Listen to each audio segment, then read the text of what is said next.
Hello everyone! Kumusta na po kayo?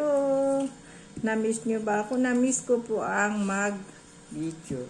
So, i-flex ko lang ang aking natanggap na pasalubong sa aking kumare. Kabalae ko na galing ng Masbate. Ito ba? Alam nyo po ba ito? Ito po yung sinasabi nilang pansit bato. Galing po sa Bicol. Yes po. Masarap po itong klase ng pansit. So, iba rin yung pagka-pansit niya po. Yes.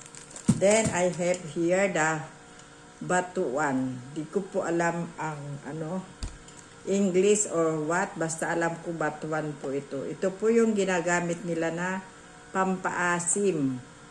Pampaasim, kumbaga sa atin is sampalok, sa kanila ito po yung tinatawag nilang batuan. Yes. So, try natin magpapaasim.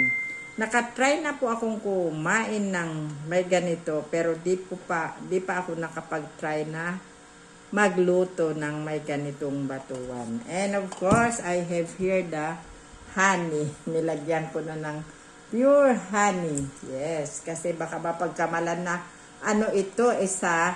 Napakamahal po ito kasi pure na pure po siya. Ayan, nakita nyo po. Iba po yung pagkano, yung kumbaga is direct. Basta pure siya mga lalabs. Kaya medyo may kamahalan. So, salamat sa aking kumari sa kanyang mga pasalubong sa akin. Napaka ganda po sa katawan ang honey. Lalo na kung pure nga.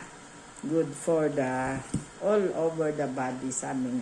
Pero ang alam ko to maganda sa pang-antioxidant. Pwede nga rin sa mukha to, ilalagay mo ganyan. Pero sayang naman, inumin na lang kasi maganda po sa katawan talaga. Maraming health benefits na binibigay ng honey. So, yan. So, nandito ang aking mga pasalubong. Thank you so much sa kumari ko, sa aking kabalae. Thank you so much. So, tomorrow pwede ko nang lutuin ito.